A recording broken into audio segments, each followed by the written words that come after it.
Alright, so what I'm going to do now is I'm going to show you how to not only log on your kids to Rosetta Stone, but also to see, their grades later on at the end of the marking period.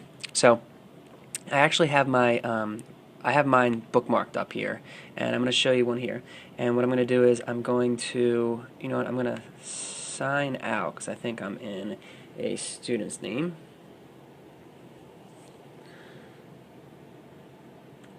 So what's going to happen is I'll give you the username and the password for your campus so that you can access what they call you can save it also to make it a little bit easier for you. I'm not going to do that though. To something called Rosetta Stone Manager. So what I'm going to do is, along with the email, you'll see you have a username and a password, and that password is going to let you pretty much log on as a teacher every time. And what first thing when you want to log on as a teacher, what you're going to do is you're going to hit Launch Rosetta Stone Manager. Okay, and this is kind of like the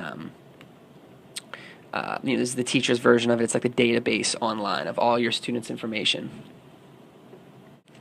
All right, once it loads up, it's going to look like this, and you're going to go to Reports at the top. And then you're going to come down here to Learner Curriculum Report. And you're going to hit View.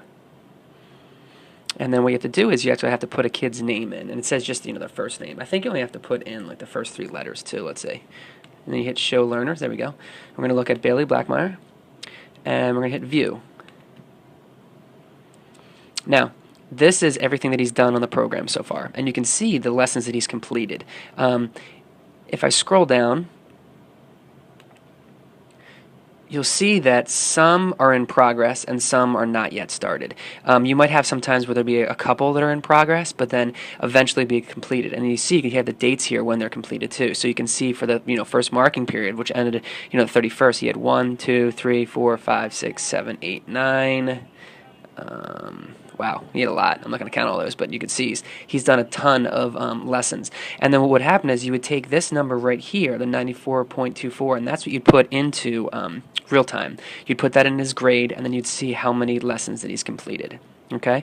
Now what I'm going to do now is I'm actually going to I'm going to sign out, and I'm going to log on as Bailey to show you what happens. You take his first letter of his first name and then his last name. So B.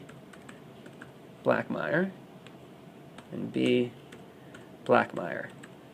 That is his username and also his password. And you can save it so then he could just put in B. Blackmeyer will come up, or if he puts in B. Blackmeyer, the password will come up, so he doesn't have to do that every time. And once you log on, it's going to look kind of like I said before, but instead of saying Launch Rosetta Stone Manager, it's going to say Launch Rosetta Stone. This is the actual program. So it's going to load up. And then when you first start, it's going to ask these questions. It's going to ask you, gender, male,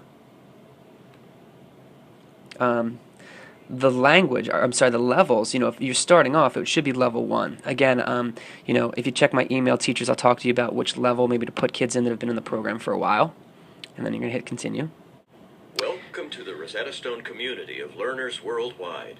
To get you started, I'll take just a few minutes to introduce the powerful language learning method you'll... Okay, so that will be the intro. Now what happens is I actually created 2 Bailey, so right now you can see he doesn't have any of these lessons done. But if we logged in under the other one, it would show all the lessons that he's done. But I just wanted to show you, like, if a new student, this is what happens. So you would go to the first one, would be pronunciation. And right now what happens is I don't have a microphone plugged in, but they'd actually ask you, they'd say which one you want to click. You could actually do the built-in microphone, and then it's going to say continue. And then it's going to ask you to put the headset on, like for example, and then hit continue, and you're going to say 1, 2, 3, 4, 5.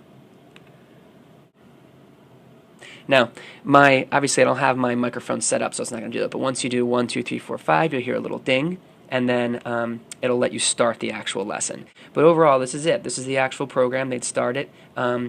If they are in the middle of a lesson, they can stop it. They can actually skip around too, which is good. If you see one starting to get frustrated for them, you can always have them stop it. And that's it. If you have any questions, let me know, and I'll try to do my best to answer them for you.